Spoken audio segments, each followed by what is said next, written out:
Hello everyone, कैसे हैं आप लोग। Welcome to Mamta classes. पिछले क्लास में हमने पढ़ा था circumstances for the reconstitution of the partnership firm, मतलब किन किन सिचुएशंस में पार्टनरशिप फर्म का रिकॉन्स्टिट्यूशन होता है।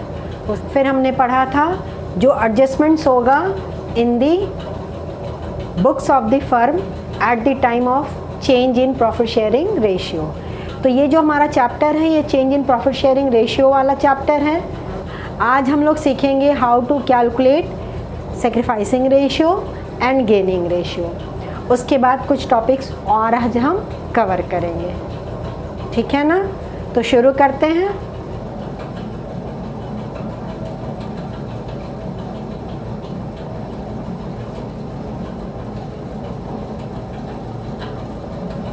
सेक्रीफाइसिंग रेशियो क्या होता है। जब भी प्रॉफिट शेयरिंग रेशियो चेंज होता है तो किसी न किसी पार्टनर को अपने हिस्से में से कुछ शेयर किसी दूसरे पार्टनर को सरेंडर या देना पड़ता है, उसी को सेक्रीफाइसिंग रेशियो कहते हैं। पिछले क्लास में ही हमने समझाया था कि जब भी प्रॉफिट शेयरिंग रेशियो चेंज होता है किसी ना किसी पार्टनर को सेक्रीफाइस करना पड़ेगा, तो कोई ना कोई पार्टनर उसके बिहाफ में गेन करेगा। मतलब प्रॉफिट का सर्टेन पोर्शन जो पहले किसी एक पार्टनर को मिलता था अब वो किसी दूसरे पार्टनर को मिलेगा, क्योंकि प्रॉफिट डिस्ट्रीब्यूट करने का रेशियो ही चेंज हो गया है।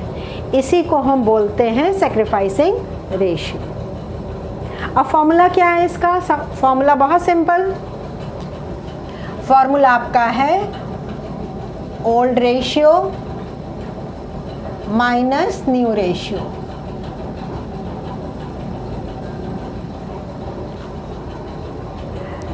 पार्टनर्स का दोनों रेशियो दिया रहेगा, ओल्ड रेशियो भी दिया रहेगा और न्यू रेशियो भी दिया रहेगा। तो सेक्रीफाइसिंग रेशियो निकालने के लिए सिंपली हम क्या करेंगे, ओल्ड रेशियो में से न्यू रेशियो लेस कर देंगे तो हमारा सेक्रीफाइसिंग रेशियो आ जाएगा। इस फॉर्मूला को यूज़ करते समय हमारा जो आंसर आना चाहिए वो प्लस में आना चाहिए, यानी कि पॉजिटिव होना चाहिए। लेकिन इन केस अगर नेगेटिव आ गया तो इसका मतलब वो पार्टनर सेक्रीफाइस नहीं किया, वो पार्टनर गेन कर गया, ठीक है। अब दूसरा रेशियो जो होगा वो है gaining ratio.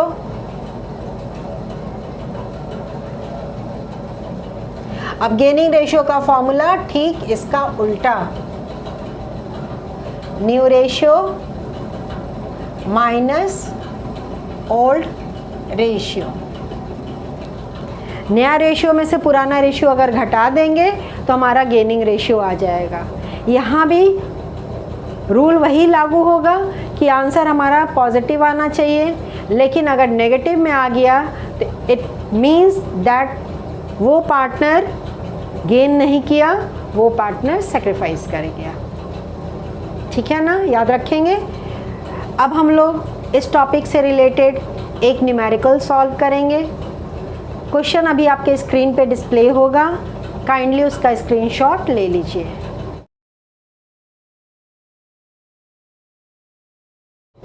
Let's see the question. Mahesh, Naresh and Om were partners sharing profits in the ratio of 2:3:4. With effect from 1st April 2021, they agreed to share profits in the ratio of 1:2:3. Old ratio आपका दिया था 2:3:4 का, नया ratio है 1:3 का। Profit sharing ratio change हो गया और ये चेंज का डेट है 1st April 2021। Calculate each partners gain और sacrifice due to change in ratio.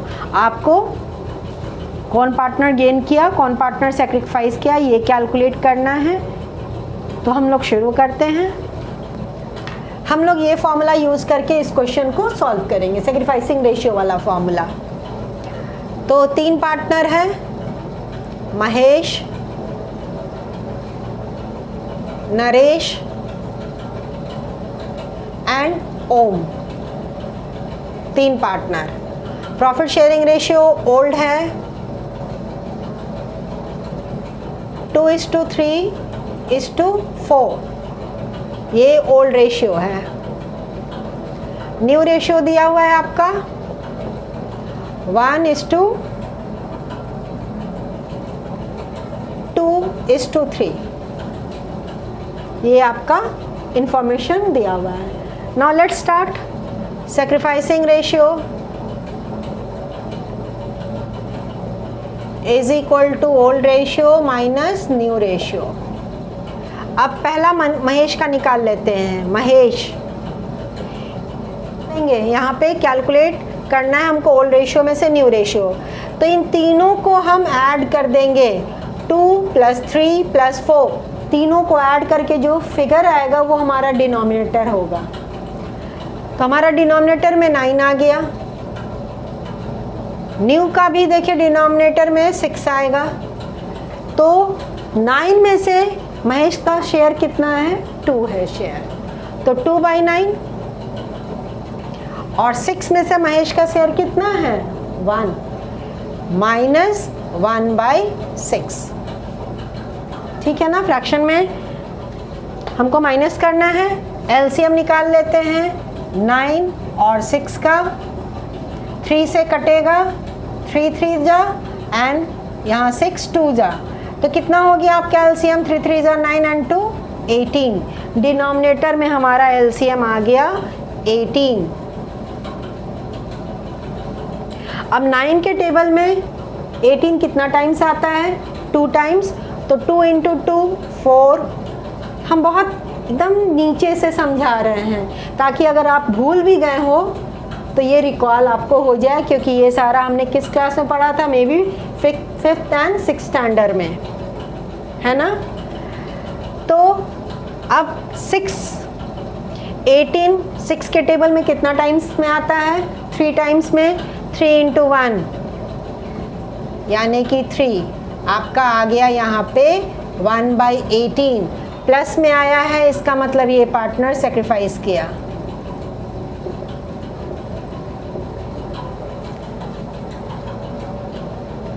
अब चलते हैं नरेश का कैलकुलेशन करने के लिए। नरेश का शेयर है 3/9 ओल्ड और 2/6 न्यू रेशियो है उसका। एलसीएम तो सब में सेम आएगा 18। 2 टाइम्स 2 × 3 6, 3 टाइम्स 3 × 2 6, 6 - 6 0। इट मीन्स कि नरेश ना गेन किया ना सेक्रीफाइस किया। 3 पार्टनर है, पॉसिबिलिटी है कि कोई एक पार्टनर ना गेन करे ना सेक्रीफाइस करे, लेकिन 2 पार्टनर तो कम से कम इन्वॉल्व होंगे ही होंगे। एक पार्टनर अगर सेक्रीफाइस किया है तो दूसरा पार्टनर ऑब्वियस है गेन किया होगा, क्योंकि इसका जो सेक्रीफाइस किया हुआ शेयर है वो किसको मिला होगा? किसी और पार्टनर को मिला होगा, है ना। अब चलते हैं ओम का निकालने के लिए। ओम का ओल्ड रेशियो था 4/9 और न्यू रेशियो है 3/6। एलसीएम निकालिए। एलसीएम तो हमारा 18 ही है। 2 × 4 8, 4 को 2 से मल्टीप्लाई किए और 3 को कितना से मल्टीप्लाई करेंगे? 3 से, क्योंकि 6 के टेबल में 18 3 टाइम्स में आता है। -9 इज इक्वल टू -1/18। यहाँ आपका नेगेटिव आ रहा है आंसर। तो जब नेगेटिव आ रहा है इट मीन्स कि ये पार्टनर गेन कर गया, क्योंकि हम लोग सेक्रीफाइसिंग रेशियो का फॉर्मूला यूज़ किए थे। तो पहला पार्टनर का प्लस में आंसर आया, वो सेक्रीफाइस किया। दूसरा का तो 0 है, ना वो सेक्रीफाइस किया ना गेन किया। और तीसरा पार्टनर गेन कर गया क्योंकि इसका आंसर माइनस में आया है। तो होप आपको ये क्वेश्चन क्लियर हो गया होगा। अब हम बढ़ते हैं नेक्स्ट टॉपिक पे। अब जो मेरा टॉपिक है वो है गुडविल।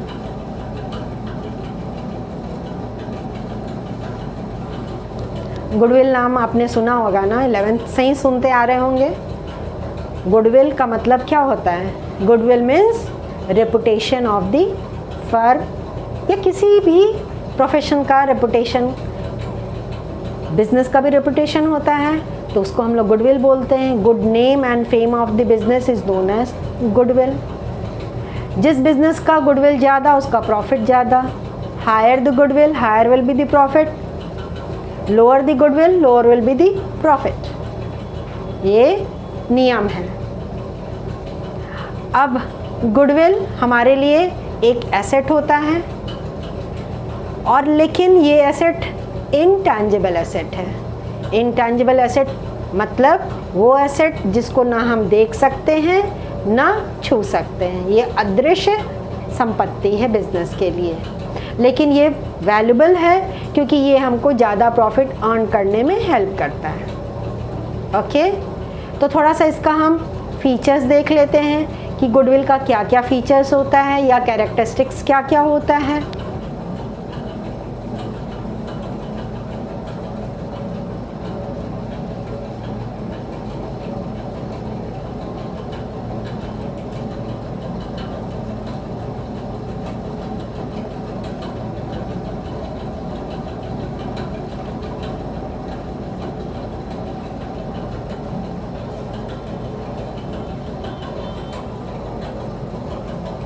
तो सबसे पहला जो फीचर है गुडविल का, it is an intangible asset. Goodwill हमारे लिए इनटैंजिबल एसेट है। It can not be seen,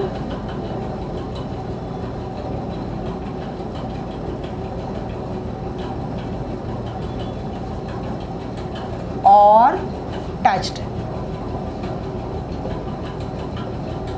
ना आप इसको देख सकते हैं ना छू सकते हैं, ठीक है ना। दूसरा feature, it is a valuable asset. अब ऐसी बात नहीं है कि गुडविल को ना हम देख सकते हैं ना छू सकते हैं तो उसका वैल्यू नहीं है। Just like air, you can not see it, you can not touch it, but you can feel it and it is very valuable for life. तो उसी तरह बिजनेस में अगर गुडविल है तो वो वैल्यूबल एसेट है, उसको हम वैल्यू कर सकते हैं। उसका वैल्यूएशन का अलग अलग मेथड भी है, तो ये नहीं कि उसका वैल्यू कुछ भी नहीं है, बेकार नहीं है वो, ठीक है ना। तीसरा, it helps in earning access profit.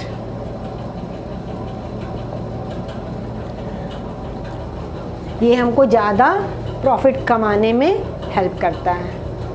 अब दो बिजनेस ऑर्गेनाइजेशन है जिस with the same capacity, with the same features, same line of business, सब कुछ सेम है, लेकिन जिस बिजनेस का गुडविल ज़्यादा होगा उसका प्रॉफिट ऑब्वियस से ज़्यादा होगा, ठीक है ना। तो ये नियम लागू होता है सिर्फ बिजनेस के लिए नहीं, हर प्रोफेशन में भी यही नियम अप्लाई होता है। डॉक्टर्स के केस में देखिए, जिनका गुडविल मार्केट में ज़्यादा है उनका क्या बोलूँ आगे, आप खुद समझदार हैं, है ना।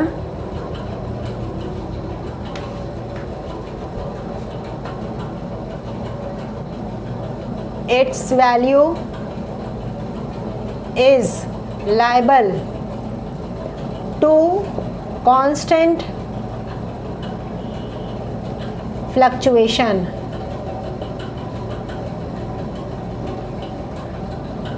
अब ये नहीं कि एक बार जो गुडविल का वैल्यूएशन करके ले आए हैं वो फॉर एवर रहेगा, ऐसा भ्रम कभी भी मत रखिएगा। It keeps on fluctuating. बहुत सारा फैक्टर्स है जिसकी वजह से आपका गुडविल बढ़ता या घटता है। सबसे पहला तो आपका जो बिजनेस कर रहे हैं उसमें जो प्रोडक्ट आपका सेल कर रहे हैं वो बहुत इम्पॉर्टेंट होता है। आप अच्छे क्वालिटी का प्रोडक्ट अगर सेल कर रहे हैं तो डे बाय डे आपका गुडविल बढ़ता जाएगा। लेकिन सपोज़ कीजिए शुरू में आप अच्छा क्वालिटी का प्रोडक्ट अपने कस्टमर को सेल किए, लेकिन धीरे धीरे क्वालिटी आपका डिटोरिएट करता गया, तो ऑब्वियसली गुडविल भी आपका धीरे धीरे डिटोरिएट करेगा।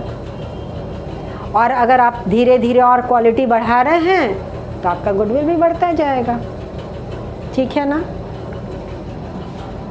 नेक्स्ट जो फीचर है, it is valuable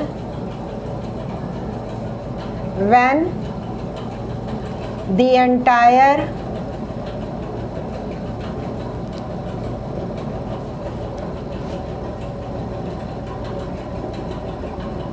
business is sold. अब आप बोलेंगे मैम ये आप क्या बोल दी, जब बिजनेस कर रहे हैं तो बिजनेस सेल क्यों करें। लेकिन एग्जैक्ट गुडविल का वैल्यूएशन क्या है ये तभी पता चलता है जब हम अपने बिजनेस को सेल करते हैं। लेट मी एक्सप्लेन थोड़ा सा और डिटेल में। सपोज कीजिए आपका जो टोटल बिजनेस का एसेट्स है वो 10 लाख का है और आप किसी कारणवश अपने बिजनेस को सेल करना चाहते हैं, ठीक है ना। तो 10 लाख का तो आपका एसेट्स है, लायबिलिटीज है आपका 3 लाख का, तो आपका नेट एसेट्स का वैल्यू कितना हुआ, मतलब कम से कम आपको कितना मिलना चाहिए। जो 10 लाख का टोटल एसेट्स है उसमें से लायबिलिटी लेस करके ही ना आपका बैलेंस अमाउंट जो बचेगा वही कोई बंदा आपको पेमेंट करेगा जो आपको बिजनेस को खरीदने के लिए तैयार है। तो यू शुड गेट कम से कम 7 लाख। लेकिन अगर खरीदने वाला आपको 7 लाख से ज़्यादा दे रहा है, से फॉर इंस्टेंस वो 9 लाख पेमेंट किया, तो 2 लाख एक्स्ट्रा वो किस चीज़ के लिए दिया आपको, आपके गुडविल के लिए। And that is the exact value of goodwill of your business. तो एग्जैक्ट वैल्यू गुडविल का कितना है ये तभी हमको पता चलता है जब हम अपने बिजनेस को सेल करते हैं, ठीक है। इट इज डिफिकल्ट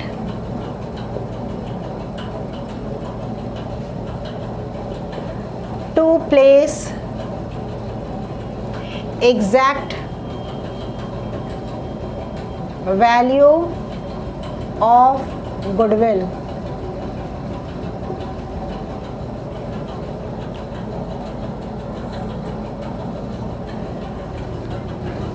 गुडविल का एग्जैक्ट वैल्यू क्या है ये बहुत मुश्किल है कैलकुलेट करना, क्योंकि गुडविल कैलकुलेट करने का या वैल्यू करने का अलग अलग मेथड्स हैं। एक मेथड अगर हम यूज़ करते हैं तो गुडविल का वैल्यूएशन कुछ और होगा, दूसरे मेथड को हम यूज़ करते हैं तो गुडविल का वैल्यूएशन कुछ और होगा। Similar two methods for calculating या चार्जिंग डेप्रिसिएशन, अलग अलग मेथड्स फॉलो करते थे तो उसके अनुसार हमारा अलग अलग डेप्रिसिएशन का अमाउंट आता था। उसी तरह से यहाँ भी गुडविल का अलग अलग मेथड्स होता है, अलग अलग मेथड्स के अनुसार अगर गुडविल कैलकुलेट करेंगे तो गुडविल का वैल्यू भी अलग अलग आएगा, ठीक है। तो ये मेरा फीचर्स हो गया। अब गुडविल 2 तरह का होता है।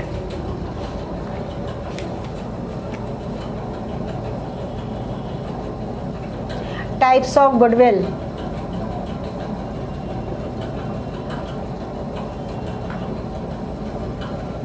पहला होता है purchase goodwill.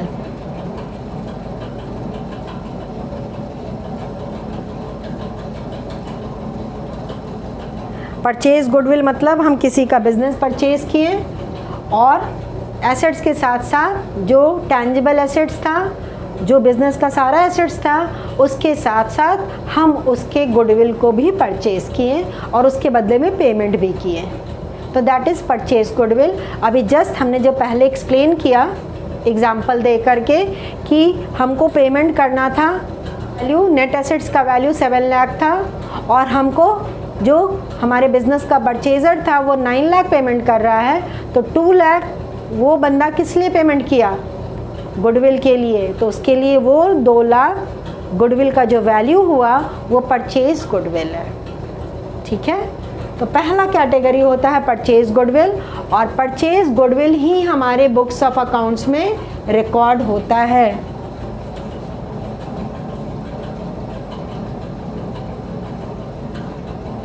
Recorded in the books of accounts. और किसके अनुसार? एज पर अकाउंटिंग स्टैंडर्ड 26 के अनुसार। गुडविल से रिलेटेड हमारा एक अकाउंटिंग स्टैंडर्ड है, और वो अकाउंटिंग स्टैंडर्ड है आपका 26। तो इस अकाउंटिंग स्टैंडर्ड के अनुसार सिर्फ परचेज गुडविल की ही एंट्री हमारे बुक्स ऑफ अकाउंट्स में होगी, अदरवाइज नहीं होगी। ठीक है।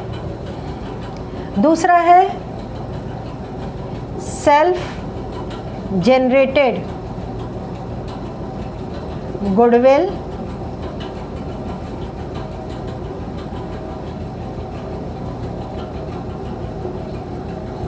और inherent goodwill.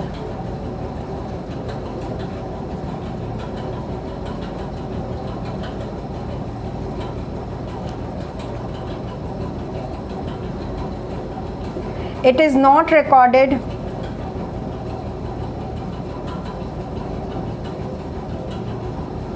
in the books of accounts. Self generated goodwill मतलब गुडविल खुद से कमाया गया। जस्ट लाइक एक डॉक्टर, उनका जो गुडविल होता है वो सेल्फ जनरेटेड होता है मार्केट में। ठीक है ना। लॉयर, टीचर्स, उनका गुडविल सेल्फ जनरेटेड होता है। उनके मेहनत की वजह से वो एक मुकाम पे पहुंचते हैं और मार्केट में उनका नेम और फेम होता है। और इनहेरेंट गुडविल का मतलब अपने पूर्वज से वो गुडविल अर्न किया गया, पास ऑन हो रहा है। बहुत सारा बिजनेस देखिएगा, जनरेशन आफ्टर जनरेशन वो पास ऑन होते जाता है। ठीक है। तो उसको बोलते हैं इनहेरेंट गुडविल। खुद का कमाया हुआ नहीं है, एंसेस्टर्स से पास ऑन होते चला गया है। तो इस तरह का गुडविल जिसके बदले में कुछ पेमेंट नहीं किया गया है, उसको हम अपने अकाउंट्स बुक में रिकॉर्ड नहीं करते हैं। अंडरस्टूड?